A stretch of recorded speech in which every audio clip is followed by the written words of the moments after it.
So tonight I'm going to be watching this video that I saw on Rebel Wisdom, a fantastic channel. If you haven't subscribed already, go check it out. They have a lot of very, very useful information. They analyze a lot of different things going on in society.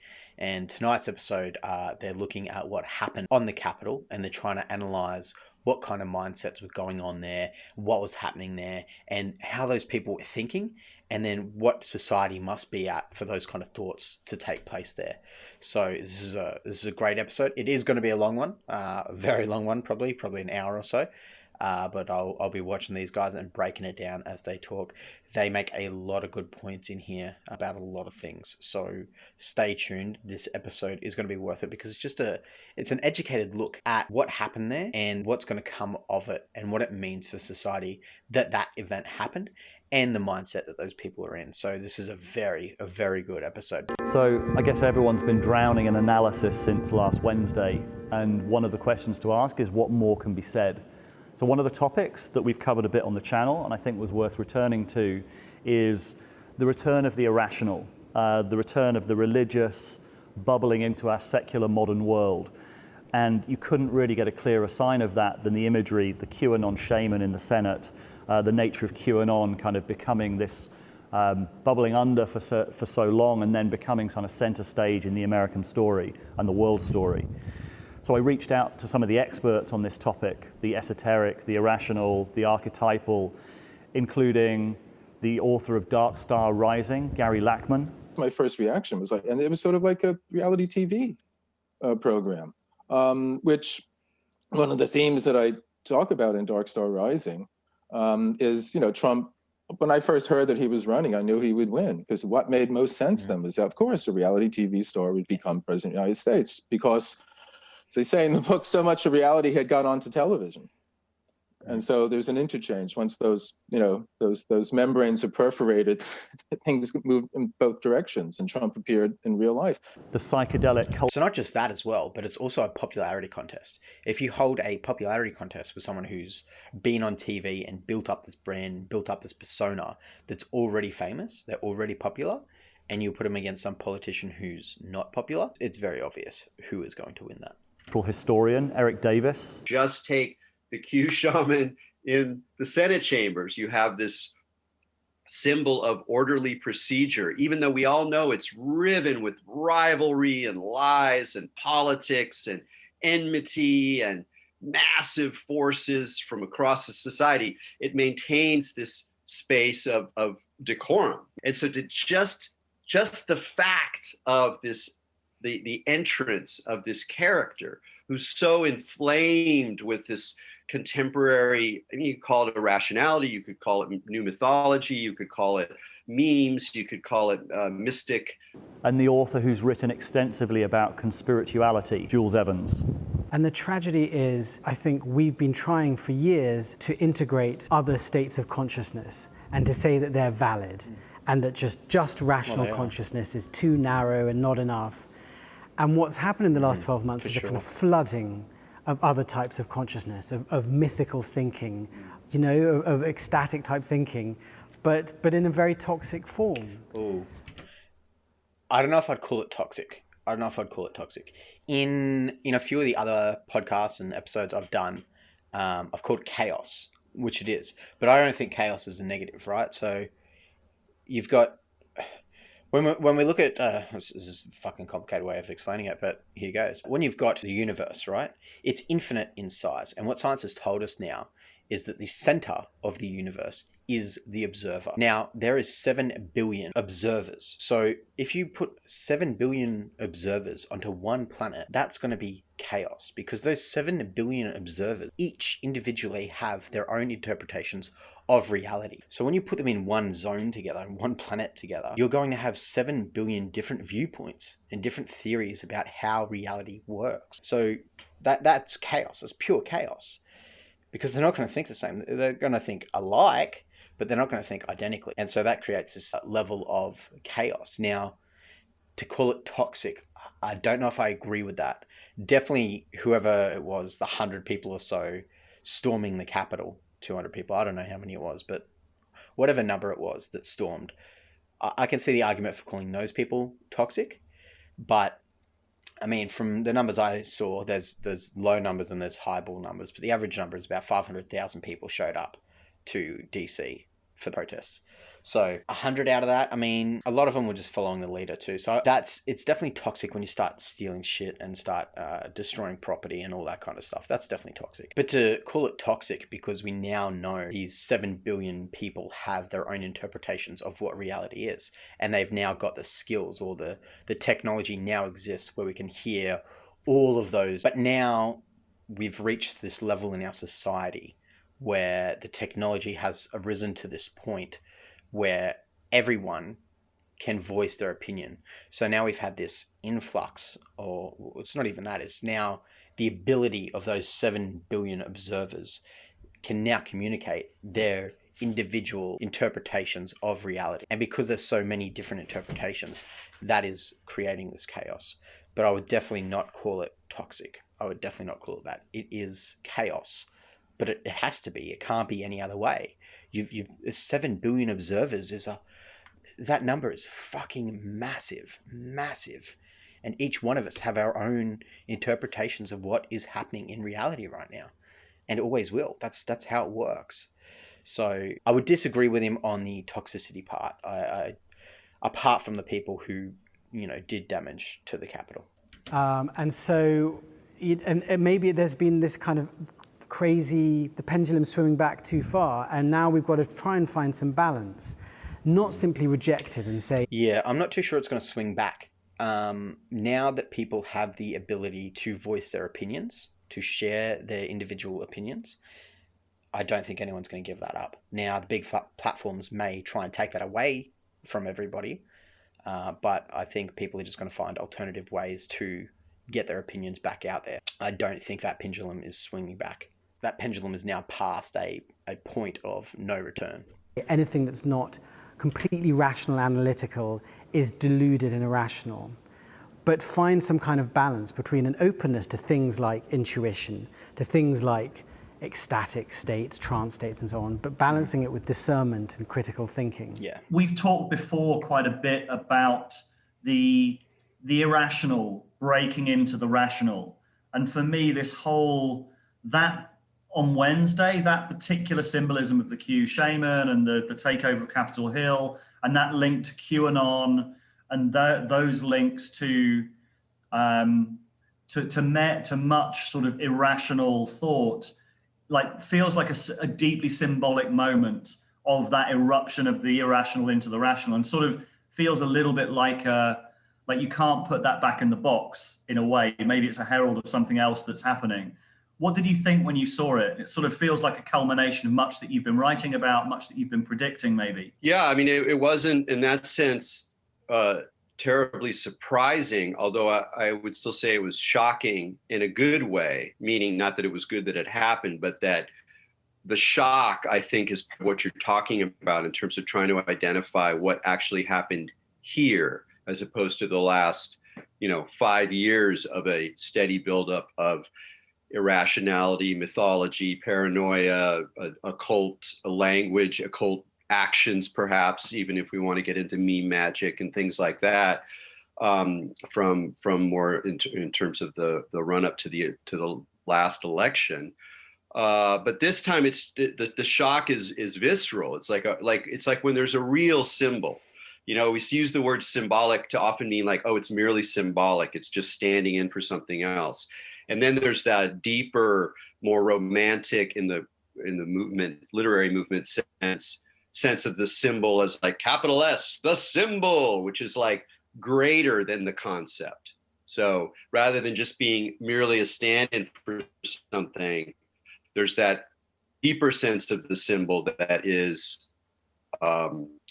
almost transcendent. And in this sense, what made this shocking was that it was like a symbolic event, not that it was merely a symbol, but rather that it was so powerful because you had this layering. If you just take the Q Shaman in the Senate chambers, you have this symbol of orderly procedure, even though we all know it's riven with rivalry and lies and politics and enmity and massive forces from across the society, it maintains this space of decorum, more than more than the parliament in the UK, where they get to like grumble and, there's a lot more performance in it. I mean, there's a lot of performance here, but there's something about the American civic religion, because in a lot of ways, that's one of the ways of looking at America. What makes America different in a lot of ways is that we never had a kind of dominant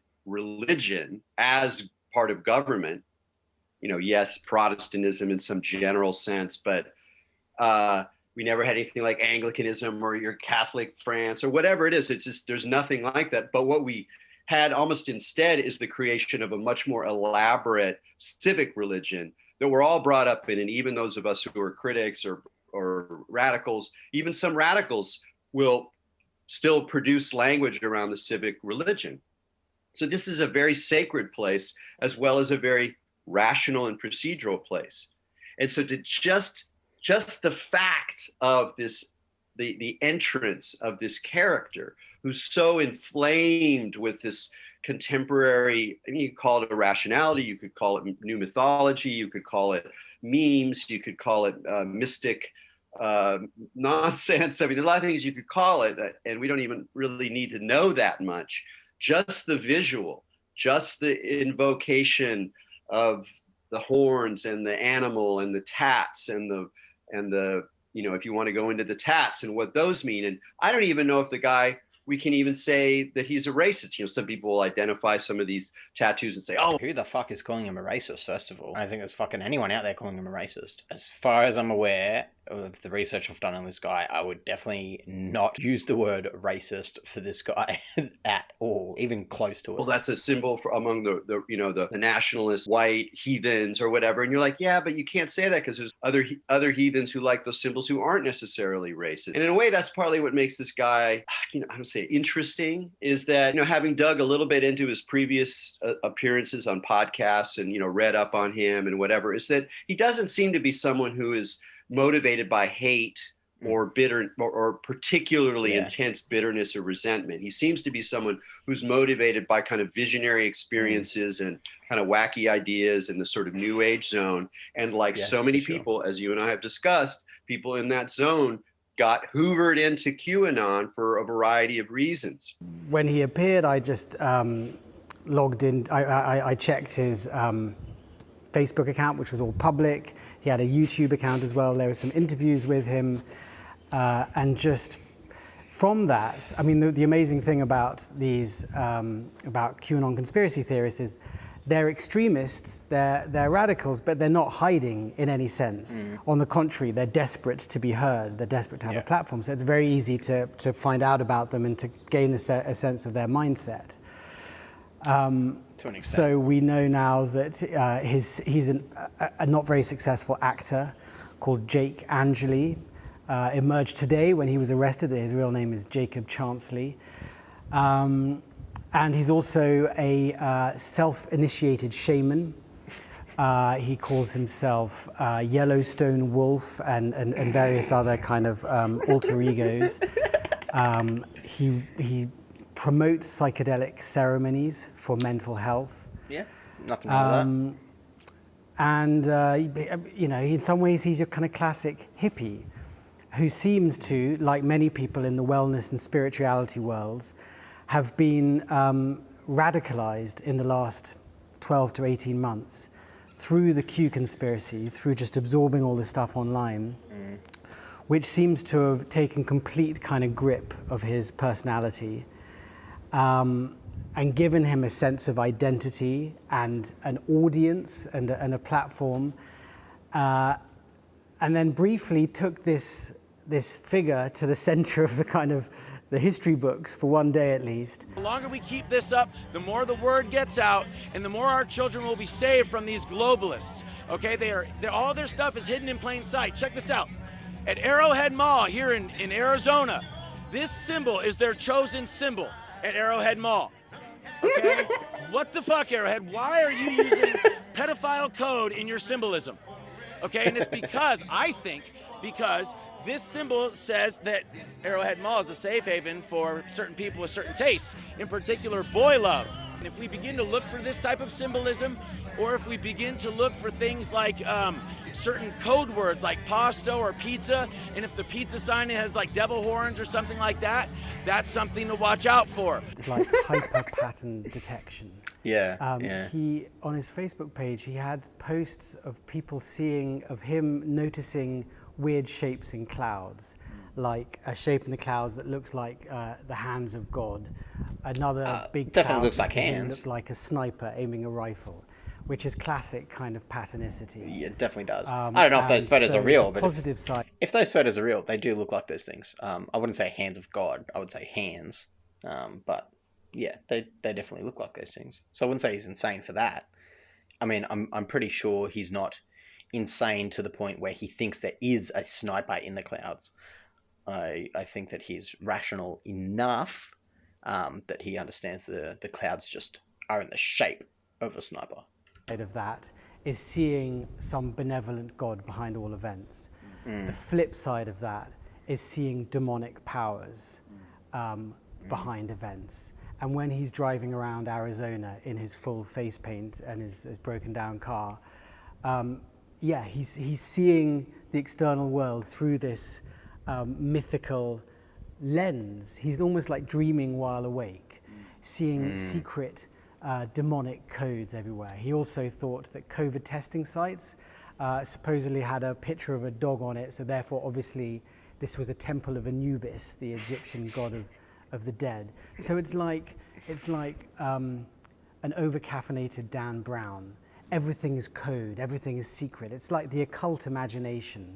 I mean, he basically, his personality portrays several classic kind of features of a tendency towards conspirituality.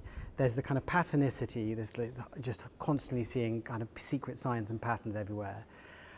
There's a tendency to trance states, to kind of dissociation, which is often connected to childhood trauma. And in fact, in one of his interviews, he talks about having a very rough childhood and his father making him smoke drugs when he was 11, and that sending him into a dissociated state where he felt he was on an alien planet. No shit. So one of my conspiracy theorists are often obsessed with trance states. They think there's this, sometimes they think there's a secret elite using like trance programming to control their audience. They think Hollywood is, like Disney's constantly putting secret codes in to mind control us. I wouldn't say they're secret, and I wouldn't say mind control, but I mean, movies are made specifically to get a message across. And there is always any producer, any movie maker will tell you that they've put 100 different things in one movie to make it important, so that there's not just one story going on, but there's multiple, and that they always put symbolism in. That's not a secret. That is commonplace. That is what happened. And I think what's actually happening is that these are sometimes people who've had traumatic childhoods, who are prone to dissociation in adulthood, which is basically their childhood haunting them. Yeah, for sure. But they're projecting that onto the external world and turning it into a grand cosmic drama where there's some all-powerful global cabal abusing the world. That's exactly what religion is. Because when people find out that there's no meaning to life, there's no one meaning to life, there's 7 billion interpretations of meaning, they immediately, the next thought is, well, my life is pointless, my life is meaningless. So they cling to religion. They cling to a story where there's someone else out there in charge. There's a God looking over me to protect me and look out for me. So what he's describing there is a religion. So it's almost as if he's saying that this Q Anon thing is forming a new religion, a religion on the internet. So you can't even assume that you can't reduce him to a hate person, which is what a lot of the secular left or the liberals press want to do with this whole crowd, is that they're motivated by violence and hate. And you're like, yeah, some of them were motivated by violence and hate and racism and all of that. But if you just look at it on that level, you actually miss this deeper symbolic drama, which has to do with the limits of reason, which has to do with this sense. In the piece that I wrote, I quoted a line from an H.P. Lovecraft novella, The case of Charles Dexter Ward, which comes up a lot in occult circles. It's well known, which is do not call up any that you cannot put down. Good advice for a occult practitioner working with the dark forces, but also pretty good advice, or too late advice for Republicans in this country, that they really kind of made a deal with the devil, or they did a sorcerer's apprentice move, or whatever kind of occult metaphor you want.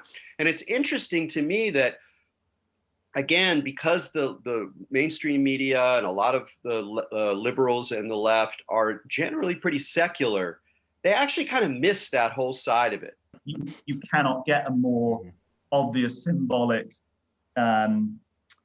image of the irrational bursting into the center of American power. It's extraordinary. How would you frame that broader? Suddenly the stuff that was on the fringe, that people like me and the colleagues, they write about this stuff, but it's sort of, still marginalized, even though in popular culture, it's very, what's all over television, all these shows about magic and these days. So, but there it's tamed there. And that's, I think one of the things is that you can say the last big outburst of irrational in a popular way, I would say would have been the late 60s. And there was more or less aligned with the leftist kind of notion of radical politics and kind of thing. But again, that was one of the things that struck me, just seeing it on the news. One of the first things I thought of was the 1967 march against the Vietnam War, where Abby Hoffman and lots of people, they wanted to encircle the Pentagon so they could levitate it. And then Kenneth Anger and Ed Sanders from the Fugs were on a flatbed sort of truck trying to exercise the pentagram. If you read Norman Mailer's, I think it's Armies of the Night, that book all about that. So it's the same. Again, you could take out the politics, but what's actually happening in many ways was this kind of tribal, archetypal, primordial, back to the unconscious or the irrational kind of thing. And as you say, what caps off the end of the 20th century or the end of the American century? It's kind of like, in a way, it's kind of like the Vandals turning up at Rome, that image there with the horns, and it's kind of like the barbarians are here. We're not waiting for the barbarians anymore. They've arrived. And it's like, but they didn't know what to do. That was the kind of thing. Yeah, I don't know if I agree with that. That's a bit of a leap. And Trump, again, I don't know. He didn't suddenly sound the call and the military, took up arms and then, we're saving the country. That would have been in the movie. But the odd thing was that they kind of emerged. And like you said, it just emerged, and it's sort of there, and it has a kind of energy of its own for a while, but then it dissipated. But the thing might be is that, we know how to do this now. We can do this.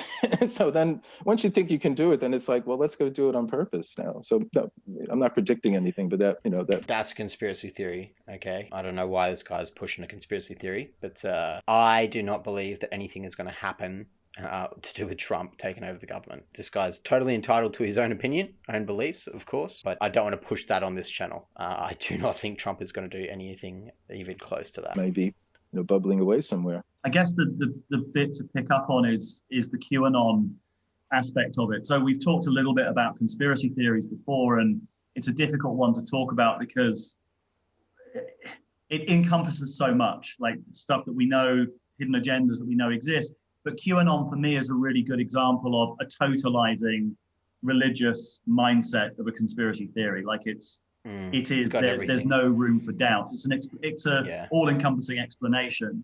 Mm-hmm. I remember Flat Earth does the same thing. Flat Earth does the identical thing. Identical. Regret I have is not doing more on it as a channel, because when I first saw it, I think a couple of years ago, the archetypal power of that worldview is just so obvious. And then also the way that it's completely epistemically closed, because anyone that contradicts it is therefore on the other side of they're part of the forces that are trying to shut it down. Yeah, and it's epistemically closed to any information that does not agree with it, which is, and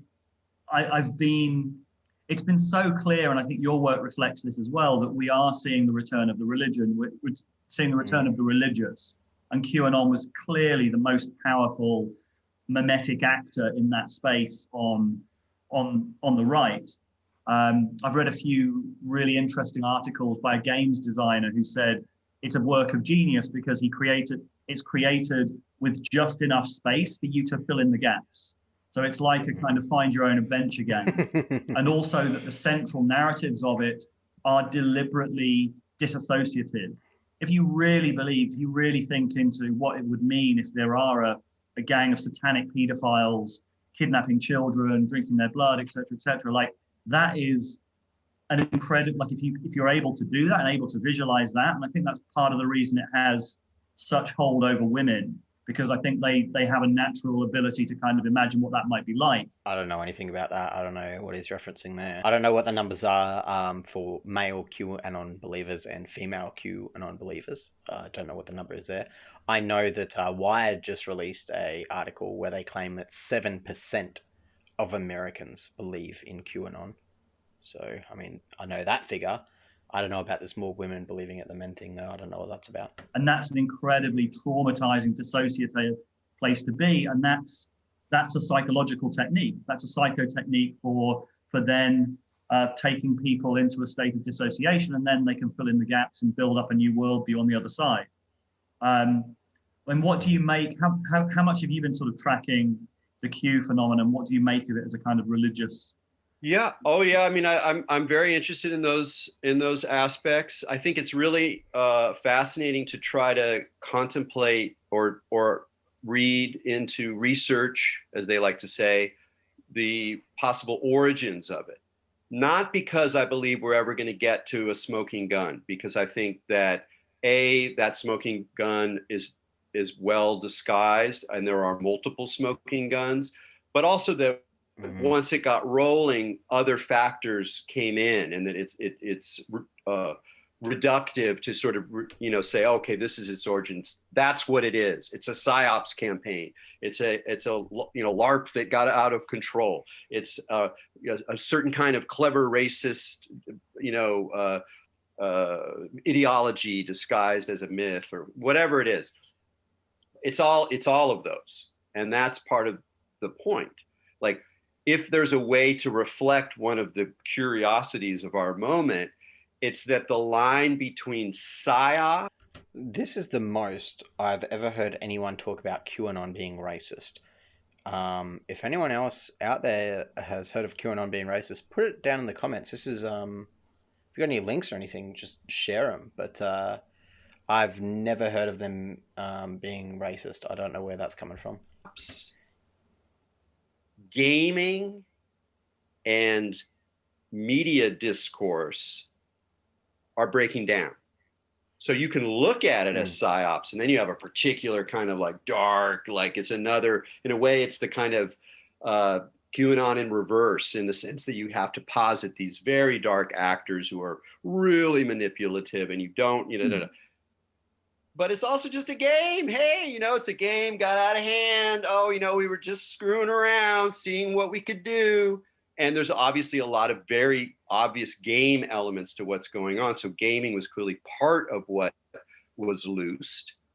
And then there's the fact that whatever we think of the origins, that something and other factors, other energies, other things took over. For example, you have pointed out the role of affect, of trauma and horror, and the sense of real evil. And I think that's one of the real key elements, and one of the things that makes it religious, even if people don't think they're thinking religiously when they're in that mode, is that when you force people, particularly in a modern world where we're largely, there's a lot of exceptions to this. There's a lot of conservative Christians in the United States of America, but a lot of us are brought up in a pretty pluralistic situation. We're kind of taught that good and evil, it's maybe helpful sometimes, but it usually gets in the way, might even get you in trouble. Better to approach society in a pluralistic way. There's different viewpoints, and some people, well, there's moral relativism, and you're like, yeah, I guess so, but we're just doing our best job here. And, we still know bad stuff when we see it. And all of that, the ambiguity of all that is anxiety producing for a lot of people. And it also draws people away from one of the core affective drivers of a more conservative Christian stance or a more conservative religious one, which is like, no, no, no, no, there really is good and there really is evil, and evil is an active substance. Now, it's interesting because if you go into Christian theology, there's a long discussion about whether, even from a very dualistic perspective, evil actually exists. You know, Augustine is more likely to say, no, it's not that evil exists, it's that it's the absence of God. So it doesn't really exist, it's just somewhere out there because God's not quite fully present everywhere. You know, begs other kinds of questions. That's such a fucking human concept. That's so fucking human, that. Jesus Christ. But it's actually really an important question, because the more that you give substance. The reason I say that is because it implies that the universe in some way cares about something, which I don't know if you people have been living long, but if you have, you will have observed reality doesn't give a fuck about any opinion of anyone on Earth. It exists however the fuck it wants to exist. It does not care about what someone else's opinion of reality is.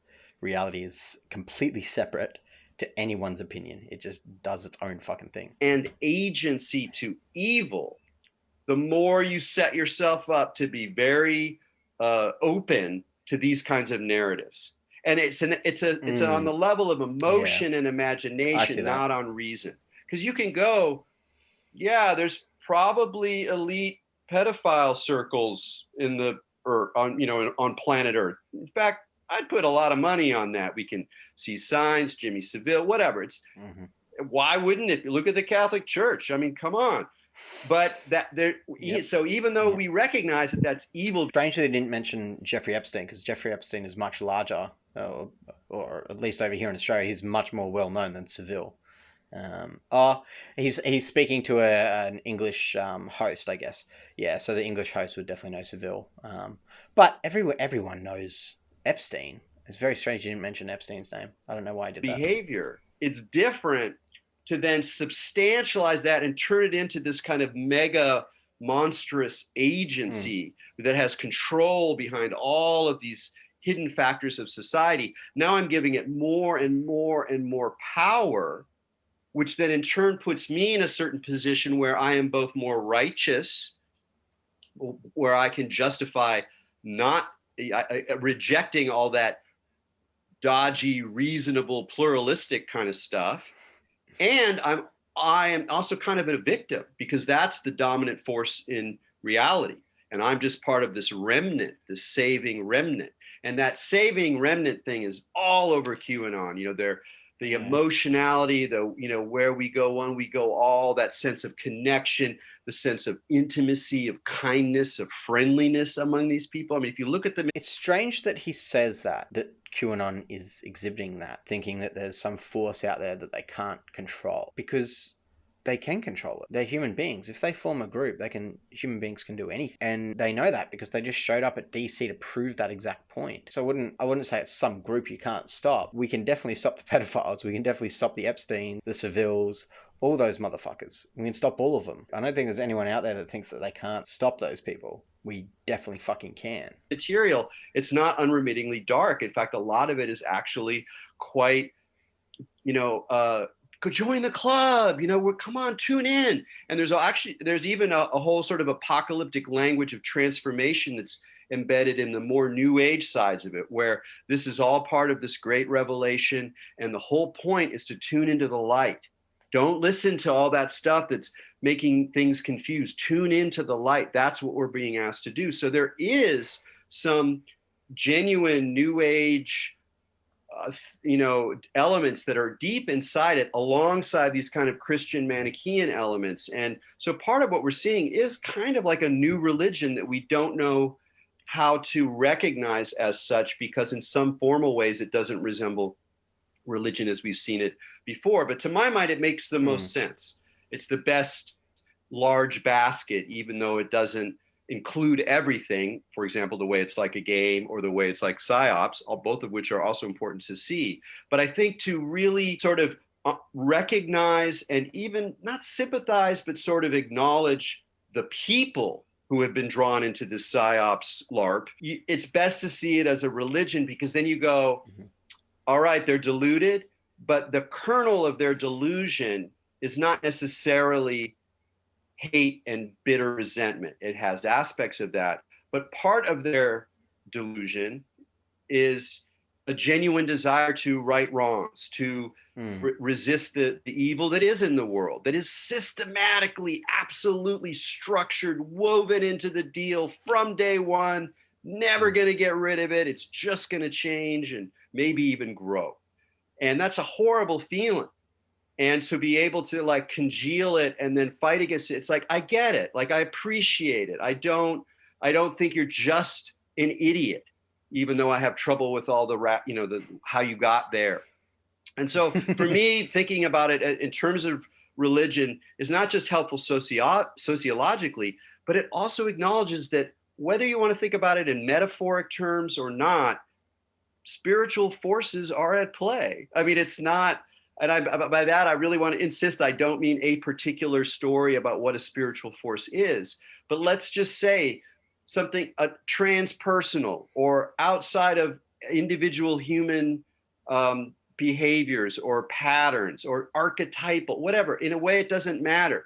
But what's important is to acknowledge that it's not just a phenomenon of people who don't know how to think very well, who are being manipulated by certain forces online or feedback loops or YouTube algorithms, whatever. It's like, yes, but there's something bigger here about human beings, about evil, about imagination, and about some kind of yearning or need for something beyond the dwindling, cracked, tattered, rational consensus of neoliberal organization and governance, which is not doing so hot. So as those cracks open up, that's what I end that piece with that Bowie line about, all the nightmares came today. Looks as though they're here to stay. It's like there's some real deep stuff that is now,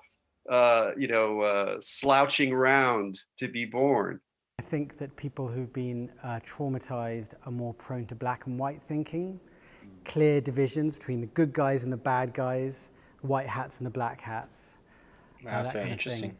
I think, the tragedy of the last 12 months for me from a spiritual perspective, and I think it's been such a kind of wake-up call and so disenchanting the last 12 months. And I feel like it's made me, I've never called myself an agnostic before. And now I feel like an agnostic. I've seen other people as well, just feeling kind of sickened by spiritual culture, which we consider our culture.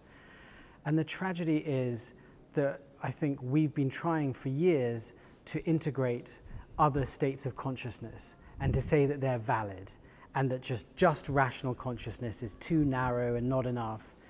And what's happened in the last 12 months is a kind of flooding of other types of consciousness, of mythical thinking, of ecstatic type thinking, but in a very... This comes back to my point before about the chaos. I mean, there's so many different, there's 7 billion. There's 7 billion interpretations of reality here on Earth. They're all different. So, yeah, I mean, of course it's going to happen. Of course it's going to happen. But in a very toxic form. And so... Yeah, I don't agree with the toxic. I don't agree with the word toxic. It's chaos, because now we're realizing that not everyone believes one story, that every person believes their own stories. So, yeah, I mean, I kind of feel like this is an inevitability. I feel like if we say that computer technology is always going to increase and it was always going to become a part of society, then in every way it leads to information being easy to access for everyone. And then that leads to everyone having the ability to put forward their interpretations. So I kind of think this is an inevitability. This is a point that society has to reach, where we realize that, hey, there's 7 billion different interpretations of reality all going on at once. And not one is right and not one is wrong. They're all equally valid. And I think what's happening now is we're realizing just how different all those different viewpoints are and how wild this reality actually is. But I wouldn't call it toxic. I wouldn't call it toxic. It's just, I mean, it's chaos, but it's a beautiful chaos because it reminds us that we're all different, we're all individual, and we're all separate, and we get to have our own ideas and our own viewpoints of what reality is. Maybe there's been this kind of crazy, the pendulum swimming back too far, and now we've got to try and find some balance, not simply reject it and say that pendulum is not coming back. We have passed a point of no return. So with that, because people's opinions are out there now, means that unless Facebook starts deleting everyone's opinions, unless YouTube starts deleting everyone's opinions, which I mean they've already done that to the president, so I mean they at that point they can literally do it to anyone. Who the fuck's going to stop? But when that happens, what happens as a kind of counter to that is that people then move to a new platform that does allow them to keep sharing their opinions.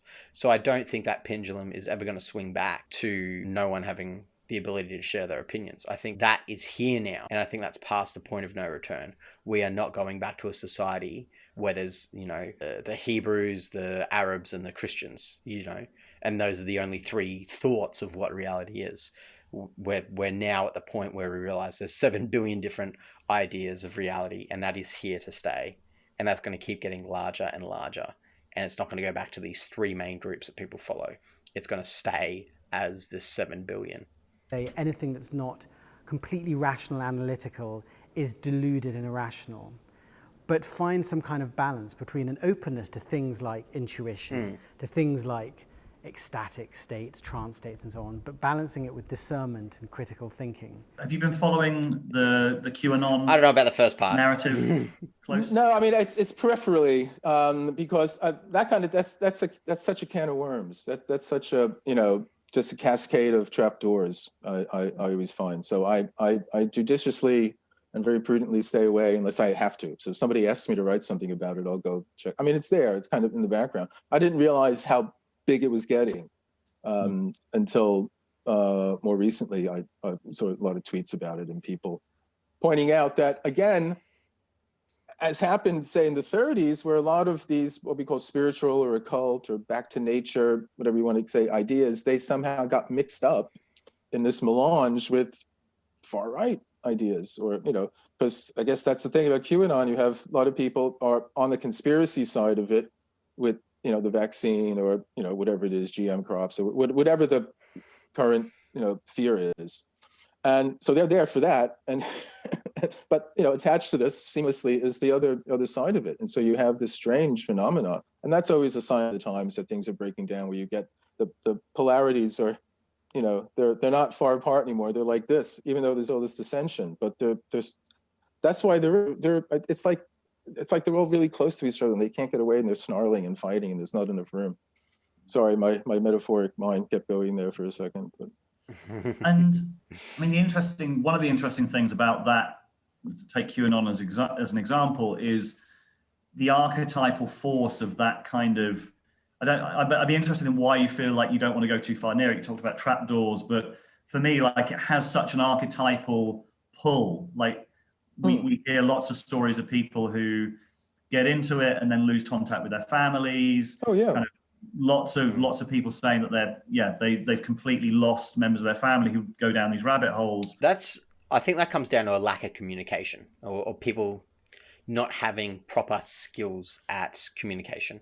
And a great point of that actually just reminded me of a debate I was watching between Sargon of Akkad and some American fella. I can't remember who it was. It was actually going to be one of my first videos. I should have released it. I might go back and re-edit that one actually. So stay tuned. I might release that soon. But both these guys, they're up on stage, obviously in front of the crowd, and they're arguing one another, and they're just going back and forth, and it seems like they're on opposite sides until you start listening to it, and then you realize that both people are actually arguing for the same thing, but because they've told themselves one's on the right side and one's on the left side, that they need to battle one another. But then when you're listening to it, you're realizing that they're both arguing for the same thing. And then when they're cutting one another off and talking over one another, they're not doing anything. It's what's happening is this lack of communication. And as if they didn't separate themselves, they would have been able to see, hey, this person's not on the right. Hey, this person's not on the left. We're just two people kind of trying to communicate the same thing, but in a different way. And I think that's a perfect analogy of what's happening here with these families distancing themselves. It's like, you're a family. You're a family. You're meant to fucking stay there for one another. That's the whole point of the fucking thing, right? So I think the only way to solve that, really, is to somehow build up better skills in communication for is to stop thinking, oh, I'm on this side and my parents or siblings or whatever the fuck are on a different side. You know, that's not the case. That's not the case. Everyone is on the same side. We're all here together. We're all, for better or worse, we're all here together. So we need to deal with that. We need to learn how to communicate better with one another and stop thinking of those guys or the bad guys or the good guys or the bad guys. You know, those are all points that don't fucking help. They just create a divide, which is always going to be worse for society. And part of that surely is the archetypal force of these narratives, that you're suddenly in a theological landscape where you're basically kind of, you're dealing with Satan, like Bill Gates as Satan or Hillary Clinton as Satan, all these sort of things. And is there anyone who actually believes that Bill Gates is Satan? I mean, I feel like when I hear people say that, they're not saying he is physically the devil incarnate. I think what they're saying is that he represents evil. He is doing evil things. I don't think he is. I think he's a fucking billionaire who doesn't know what the fuck to do with his money and is trying to give back and still make more money at the same time. But I wouldn't call him evil. I definitely wouldn't call him Satan. But I think at least when I've heard people call him Satan, they don't think that the fucking devil is arisen on earth and is inhabited the fucking body of Bill Gates. I think what they're saying by that, or at least my interpretation again, is that he's just representing evil. He's doing evil things, therefore he is representing evil. But I don't know anyone out there who thinks that he physically is the devil incarnate. I'd be very surprised if there was. Very surprised. It's an ample canvas on which to project a lot of stuff, and that was one of the first things I noticed about when Corona Mania first hit, say back last year. I mean, the first thing people were doing were joking. I haven't heard that name either, but that's quite funny. About the end of the world in the supermarkets and all that. And it was kind of like, ooh, okay. I couldn't wait for something like that to come so I could, and it's there, so it bubbles up. So no, I think the thing is, well, it's one of the things I say in the stuff I posted was that we live in a world now where everything is plausible, but nothing is definite. So I think... No. We have always lived in that world. We are now just realizing it, or at least the masses are realizing it. This actually reminds me, I remember when I was a teenager, maybe earlier, but we'll say teenager just to be safe on this one. And I realized that adults didn't know jack shit. So my whole life up until that point, I was thinking, these fucking giant humans, they know what the fuck's going on. Everyone knows what the fuck's going on. I'm just a child learning from them. And then you hit that moment where you realize no one knows what the fuck is going on. No one has any clue.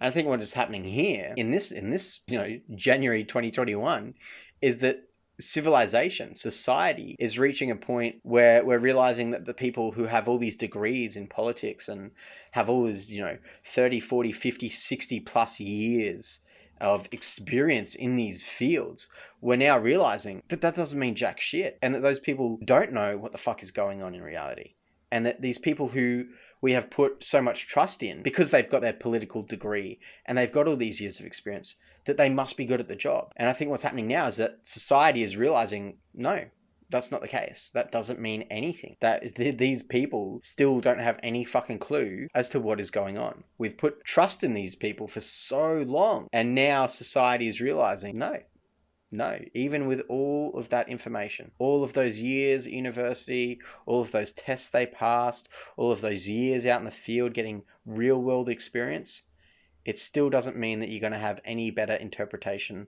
of what is happening in reality. And I think this is an awakening within our society where we're starting to clue on to the fact that no one has any fucking clue as to what is happening. One of the things is with the conspiracy theories, if it has just enough plausibility, things are difficult or uncertain, really don't know what is what anymore, blah, blah, blah. And if something has just enough plausibility to get you, the thin edge of the wedge, as it were, and then you pick it up, and then that's the first trapdoor, and then you keep... Well, it's Occam's razor, right? So you listen to both sides of the story, and then whichever side is more plausible, that's the one you go with. I wouldn't say that's a negative thing. I wouldn't say that's a trapdoor. That is the logical way of thinking about it. Following. But I also say in this thing I posted that in some ways I see conspiracy theories as Jung saw neuroses, where they were a good sign. They weren't good in themselves. They were a good sign in the sense that, at least the person's fighting back in some way against something. It's an ineffectual way. It doesn't work. It's causing problems. That's why they're here. But they're doing that instead of just accepting whatever it is, and so on and so on. So I would say a lot of conspiracy theory is about, we've been told life is meaningless, universe is meaningless. There's nothing behind anything at all. We're here because 15 billion years ago, less than nothing blew up for no reason. And that's why eventually you and I are having this conversation. I wouldn't say the for no reason part. I mean, the big expansion happened, and that's kind of where the sentence ends. I wouldn't to say for no reason. That's a human. You're attaching a human thing on top of that. The sentence doesn't need that. It doesn't need that included in it. It's just the big expansion expanded. That's what happened. And using the word before doesn't really work too well because, time space breaks down at that level. There's, nothing has existed for infinity and everything has existed for infinity. They're both equal things. They both exist simultaneously. There is always nothing and there is always everything. And these two exist together. I think what's happening, again, back to my previous point that I just made, is that everyone is starting to realize this. There is no overwhelming truth. There is no overlying truth behind everything. It's chaos, but a beautiful chaos. Conversation. So I don't know, that doesn't, hack it for a lot of people. So yeah, for sure. Something else can fill that vacuum. And for some people, it's the closest thing. Whatever's they're in charge. It was the protocols of the elders of Zion. Whatever. That's a fucking interesting fucking title to throw out there. Holy shit, man. It was the Jews and the Marxists and whoever. Now it's these. Who is it? Can you unpack that, Gary?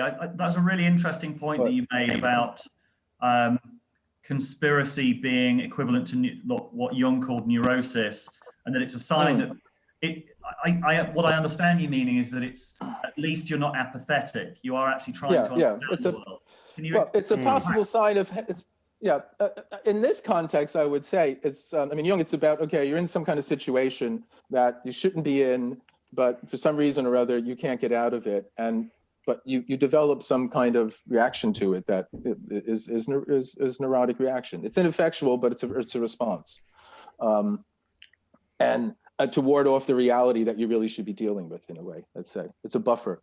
But I would say in the context of our planetary consciousness now, or at least in the Western world or America, but it's happening here as well. The Brits are a bit more, skeptical of these kinds of things, and they don't have the hot gospel that they have in America, which is they just go for it. But we've been told for the longest time that life is meaningless, the universe is meaningless, and certainly, I'm gonna say, the whole left movement. At the same time, though, it's not just that it's meaningless. It's that there's not one meaning. There's 7 billion or however many observers there are. That's how many meanings there are to it. I think that's what everyone is realizing now. So I think this guy's been a bit pessimistic to say there's no reason to anything. Reason is a human concept, and each one of us, I guess this is coming from fucking years of watching Jordan Peterson, but we create our own purpose. We create our own meaning. And we're now reaching this level in society where everybody is creating their own meaning and becoming aware that that's what they're doing, as opposed to just following blindly the meanings that they've been taught in school or taught by their parents growing up. I think we're reaching this stage in society, evolution in society, I guess, where we are now switching onto that fact. Rises out of a materialist philosophy. Karl Marx, religion is opium of the people. There is no meaning, there's no metaphysical meaning behind everything. It's just, the means of production and economics and so on and so on and so on. And if that's the case, we can rationally plan, life. That's broken down. That's broken down among other kind of scientific ways to explain things. And like I said, what we're told is actually, nothing means anything. It's up to you in a free society to make whatever meaning you want. Some people can do that. Yeah, exactly. The people I write about, because of my interest in the work with Colin Wilson, he calls them the outsiders, and these are people that are driven by an intense appetite for meaning, and many of them manage to generate something, but not everybody can, but they still have the appetite for it. And but I feel like the progressive world, whatever you want to call it, it doesn't recognize that, because that's religion, that's mysticism, that's magic. It's not science, it's not rationality. And the other side just goes for it. You know, they use the myth because they know it's there. They can go underneath the critical mind and activate those energies. And it's not the energies aren't what's bad, it's what's being used to activate them. And if you don't have a discriminating mind, or if Jung's saying, if you're not individuated, if you don't sort of have your inner world in some kind of order and balance, you could get carried away, because they're tremendously powerful forces, and it feels good when they carry you away. That's why we love, people love. Yeah, this is why people, pray to God so much. I've used this example, I think it was on my podcast with J.O. Stens, if you want to go back and watch that one. But I made this point about one of the ladies I work with. I won't mention names. I don't like doing that. Very religious. Very, very, very religious. And she was talking about her life, and she was having issues at the time. I'm not going to say what they were. Those problems, in my head, if I had those same problems, I'd know how to solve them. I know exactly how to solve them. I go out and I fix them.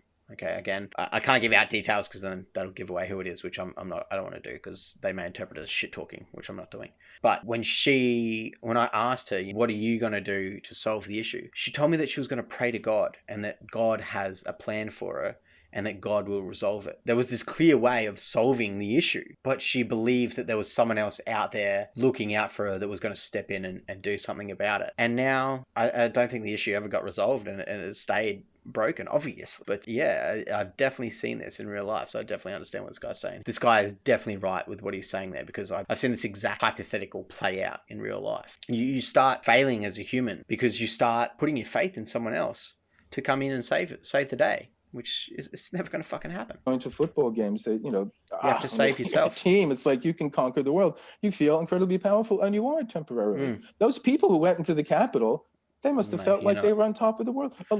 No, that's a bad analogy. When you're in the stadium, you are paying for tickets to sit there. You have no fucking influence at all as to where the fuck that ball is going, or whatever the fucking game it is on the field. You feel powerful in that moment because everyone around you is telling you that you're powerful, as you're telling them that they're powerful. But that's an illusion. You're temporarily in this trance where you believe that you have power, but you don't. You definitely don't. Of course you don't. Over a game. In a game, you're in this trance, but you don't have any power because you're just in the fucking stadium watching the game. If you're there on the field, yes, you do have that power. You do have that power to change something. But if you're on the field there with your team cheering on, you're not doing jack shit. You might be boosting the fucking players, but I mean, not really, because those players on the field are taught to block out all the surroundings and just be there in the moment, and to ignore what the crowd is doing. So yeah, I think that's just a trance state that you're in, that you don't have real power in that situation. Olympus has fallen. To whom? To us, so they must have fell on top of the world, and they're dazed afterwards. So it feels good, but the bad guys, let's say, know how to harness it. They know how to use it because they accept that it's there. They're hypocritical. Some maybe not be, some may be honest, but they're hypocritical. They know it's there, they know they can tap it. But the supposed good guys, I don't know, the progressives or the left or whatever, they want to deny it, and they want to educate us out of it. But that's never going to happen. That's why it explodes, because we haven't integrated it. It explodes in these ways because it doesn't go away. Just like in your own life, if you don't integrate it in your own life, it turns up in ways that are detrimental and painful. Someone that I admire his thinking, Jordan Hall, put out a piece about Q Anon being a kind of nascent collective intelligence, which I thought was a really interesting frame. Like, it looks kind of completely crazy, but it's a whole load of people trying to make sense together, and there's sort of, can we sift and find the gold within the sort of the chaff, effectively? You could say it succeeded in terms of grouping a lot of people together, in persuading / infecting a lot of people all around the world, giving them a strong sense of meaning, really kind of pumping them up and galvanizing them, getting them obsessed. So that's true. As a viral campaign, massive hit, deserves to win all the awards. as a collective intelligence organism, what does an intelligent organism need to do? It needs to make predictions about the future, read its environment in ways that are accurate, learn to kind of test when its predictions are inaccurate and adapt. That's what collective intelligence is. And on that, I mean, it fails in its own terms. Like, has it helped to stop kind of pedophilia? No, it's got in the way. It's actually harmed agencies that protect children from trafficking. By flooding them with false positives. Yeah, and just yeah, no, like, you know, it's just driven unstable people to kind of drive around accusing other people of being pedos based on, like. I don't know if I agree with what this guy's saying here. I think the awareness of people like Jeffrey Epstein and Henry Savile, I think the awareness of how prevalent those pedophiles are in society, like how high up the runs they actually fucking are, is a good thing. I think the more people that are aware that these people can make it that high is better. And I think that more people becoming aware of how serious the pedophile issue actually fucking is better for society. When he says they're being detrimental, so more people being aware that these guys exist is detrimental, I don't know what he's coming from by that.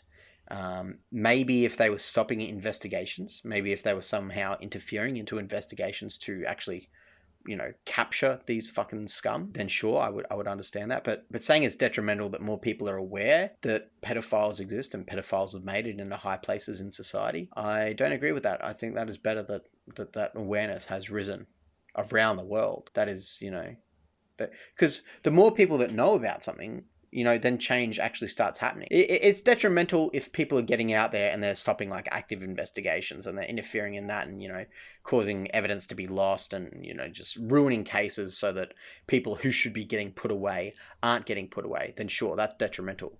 But I definitely don't agree that more people being aware of pedophiles is detrimental. I don't agree with that at all. Codes on the idea that pedophiles put codes in their windows to identify their sexual preferences. I mean, that's that's not a bad thing. That's just idiots. That's just idiots doing idiot shit. Like an FBI investigator investigating something and seeing all these posts online about triangle signs or whatever the fuck it is. They're not going to give a fuck because they're an FBI investigator. They're going to, you know, track down the actual evidence they have. So I don't think that's detrimental. I don't know. I don't understand where he's coming from. That's it. That, you know, that's really not collective intelligence.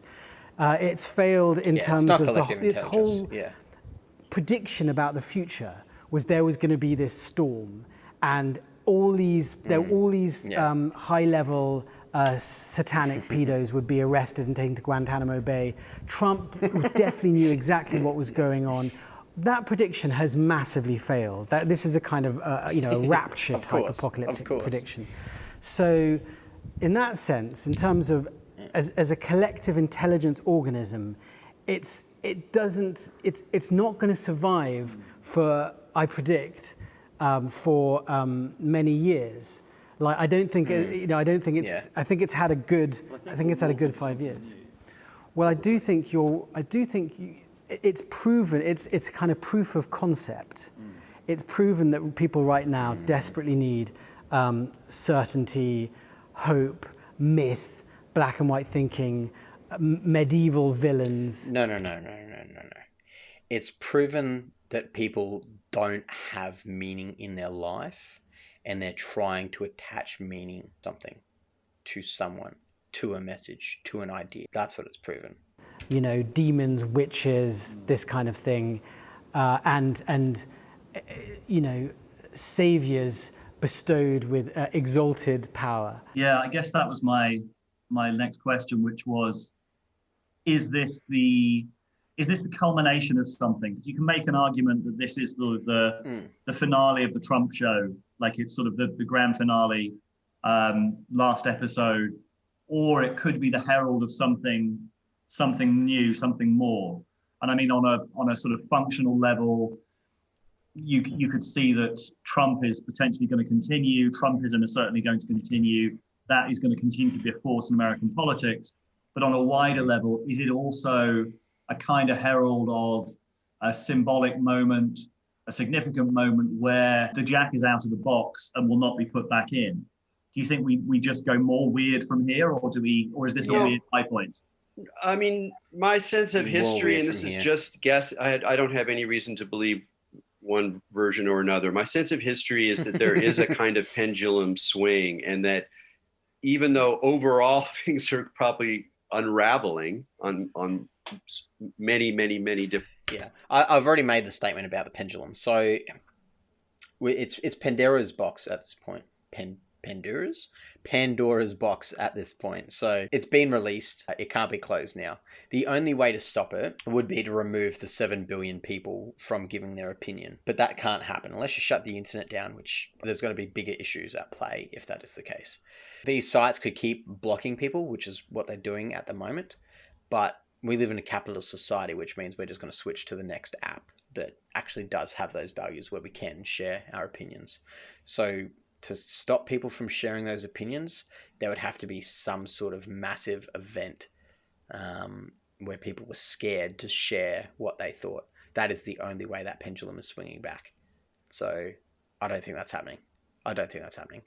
I think we are here now in the point where we've got 7 billion ideas to play around with and figure out, well, we don't even have to figure out if they're right. We just have to accept that there's going to be 7 billion ideas of what reality is moving forward. And that's going to be weird and beautiful at the same time. I keep saying this, beautiful chaos. That's what it is. We shouldn't look at that as a negative, because it's not. It's just what reality is. Different levels, that I won't be surprised if there's kind of a pushback in the other direction that tends to isolate and peel off, members from the sides of what QAnon or Trumplandia to a degree, and that maybe on the surface, on the kind of like mainstream level or the governance level, there's sort of a reassertion of more business as usual, that creates these little pockets, and maybe they're not so little, and maybe they get big again, and maybe they start to flare up, and we see little outbreaks here and there of actual actions, maybe violence, and maybe an intensification of these memes online. I kind of feel like there's going to be a little bit of the wind out of the sails of some of the online buildup as it just becomes more confusing and complex, that it's harder to locate. But my deeper fear is that to the degree that this was set in motion, managed, programmed, set up, this is the PsyOps meets LARP approach, that to the degree that was fully conscious and done from maybe not even from the get-go in this case with specific political forces, but those political forces came along and advantageously took over or inserted themselves into something that now is really outside of anybody's hand, which I want to get back to in a second, that because of that, now we've just had a test run. Well, that went pretty far. Okay, now the next time we do that, we're going to dial our game in better. This guy's now talking about a conspiracy theory.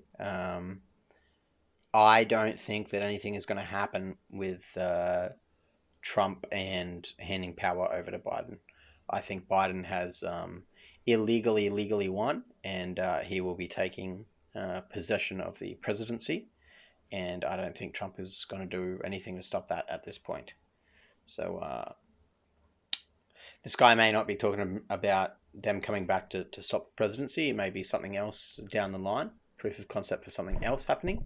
I've just interpreted it as him saying that Trump is going to do something, which I don't agree with. I don't think that's going to happen. So for those bad actors who are smart gamers, this is like a run through of something that could be done in a different way. But I want to go back to that point about control versus out of control. And I think this comes down to a real fundamental perspective. It may be temperamental, maybe that some of us tend towards seeing things in terms of control and others seeing things in terms of out of control. But has a great deal of difference to how we it makes a great deal of difference to how we approach thinking about our contemporary moment and thinking about the future. One of the attractions of conspiracy theory is that it's about control, that I gain control by knowing, i.e., having a strong belief about who is actually in control. And their control is manifested in the fact that all of these different events and seemingly random occurrences are part of a master plan. So I project control as a way to regain control. And I think that the problems with conspiracy theory, in a lot of ways, it shows us some of the dangers of thinking that way beyond a certain point. On the other hand, you can go like, definitely. We're at this like culminating transformative moment of a process, a historical process that, let's say, at the very least is 6,000 years old, maybe 10,000 years old. You want to just take it back to, origins of humanity, all the way back, a couple million years old. And we're at this crazy front end of this wave, and it's just so complicated. And people are nudging, businessmen, Bill Gates, politicians, each of us individually. We're making little moves here and there, but it's very hard to predict what's happening. It's very hard to engineer things beyond a certain point. And obviously the truth is somewhere between these two models, but they really offer us different kinds of. I like this guy. He uses a lot of logic in his talks. He makes a lot of fucking sense. Of not just ideas or ways to proceed, but different kinds of almost like religious attitudes towards the world. I mean, if I'm in a world where there's less control, I got to just be open to I don't know what's going on. I'm trying to just communicate with other people and sort of be like, hi, how you holding on there? And like, what do you think we can do here? Well, we could try this, but we're all kind of guessing in the dark here, but yeah, there's better guesses. There's worse guesses. So it actually lends itself to more reasonable way of approaching the world. It's not like throwing up your hands because it's a big mystery. It's just being very honest and humble about the degree of control we have at this point, because there's so many feedback loops that are just screaming into the future that we're barely holding on. It doesn't mean we can't try to move away from the fossil fuel catastrophe that's already on the horizon, it's already happening, and try to get into renewable energy sources and build the infrastructure for that. That's great. I'm not talking about not doing that kind of thing. But I think that we are more likely to do that the less we believe in that degree of control. And that part of what we see with people who are drawn into these scenarios is that it's just incredibly attractive to believe that control is still being exerted, because the chaos approach, the not so controlled emergent property, the horses are out of the gate approach is just existentially terrifying on some level, even though it also offers in some sense to the untrained, maybe, to the uninitiated, sure, to the unenlightened, definitely. It's not though, because it's a good thing. And I think people are waking up to that. I think people are starting to realize. I think that's what this is. I think that's what this point in time is that people are coming to terms with this being okay. That there is no greater meaning. There is no higher plan to it all. It is just chaos. And I think people are coming to terms that that's okay. And that's a good thing. And it actually means that the individual person has more power. And I think that's what everyone is starting to realize now, is that the individual has so much more power thinking this way than thinking it's all out of their hands and there's someone else in control of it all. And I think everyone's starting to come to terms with, no. My individual power is actually very powerful, and I've actually got a lot of say as to what happens in this world, which is a great thing. It's a great thing, especially when you have 7 billion people thinking like that.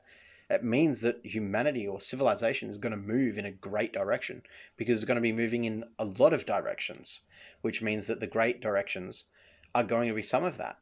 And a lot of good things is going to come from that. More room to maneuver. And I guess from that frame, he can definitely speak better English than me, that's for sure.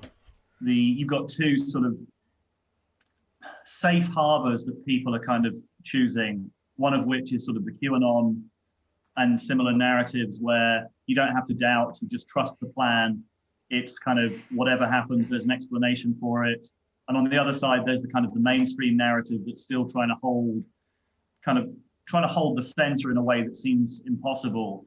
And then there's the kind of dynamic navigation in the middle where you accept that you have to accept that no one's in control.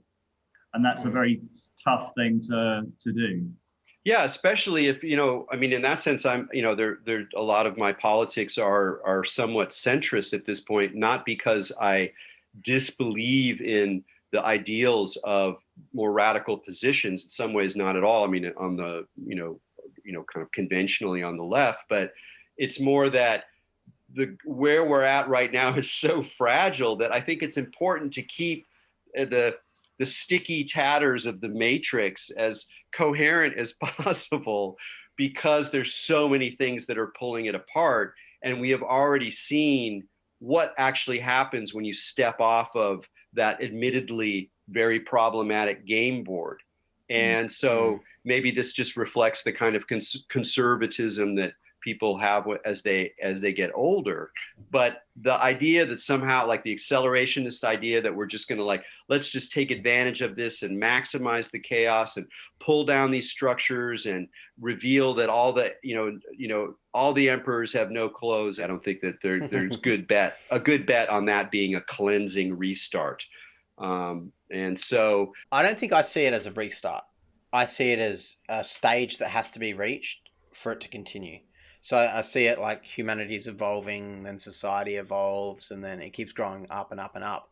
And I think this is just a point in society that it reaches as it continues to climb up. I don't think it's going to drop back down again to then rise up again. I think it's going to keep going.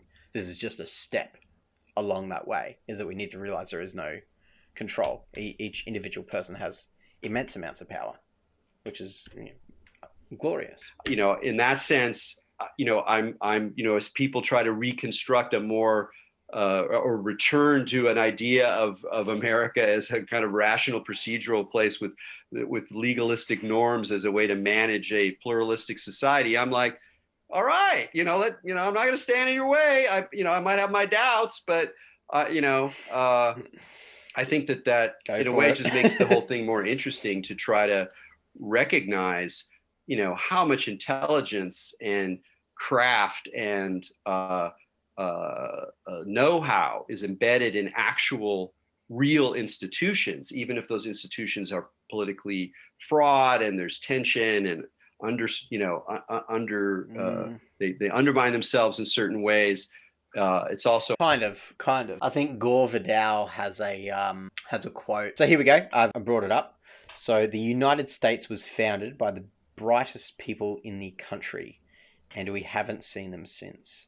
So those institutions that he was talking about having bright people in them, I don't know if I agree with that. I don't know if I agree with that at all. Those institutions themselves were created by bright people, for sure. Yes, definitely. Are they full of bright people now? I do not agree with that at all. At all. We wouldn't be in as much disarray as we are at the moment if that was the case. I think a really important place to underscore their importance and the importance of institutional know-how as a way of managing what has always been a very complicated reality. It is by no means going to be the last ecstatic cult of the next 10, 20 years. And it wasn't the only one either. I mean, I get in trouble when I suggest that movements on the left over the last few years have sometimes showed aspects of religious enthusiasm, of cultishness. Someone as mediocre as Jeremy Corbyn can be seen as a kind of savior figure. Outsiders have really got a chance of getting power at the moment. All you've got to do is there's one political leader who just played a president in a TV show, and that was enough to get him elected as the leader of his country. So we are going to see different kinds of cults, and it'll be interesting to see how this mixes together with the liberalization of psychedelics. The Q shaman was very into psychedelics, and that seems to have tapped into his kind of messianic thinking. So that could potentially get messy. Yeah, well, thanks for watching, everyone. I hope you learned something from that. It's good seeing some analysis, some logical analysis too, of what was going through these people's heads as they stormed the building. I like showing videos like this because it's not just hate, hate, hate. You know, those fucking terrorists that stormed and shit. They're obviously not fucking terrorists. They're obviously there because they thought they were doing the right thing. They obviously stormed that building because it was the heat of the moment. They're all in groupthink, and one person starts going in, so they all fucking follow. Okay, that's just what happens. And it's good to have people like this, very well educated people, talk about it in a logical kind of way where it just makes sense, and it's not ripping, and it's not being mean, and it's not insulting. It's just explaining it in a way that is legitimate, and it's good to have that. And I thought it was definitely worth sharing on this channel, so that you're not just getting spam and hate, and so you're not just getting all this hate and all this nonsense on my channel. You're actually getting opinions as to what's going on here. So yeah, that was from Rebel Wisdom. If you want to go check out their YouTube channel, lots and lots of great stuff on there. So yeah, thanks for watching, guys. Don't forget, like, subscribe, and share it around. Catch you all in the next one. See you later.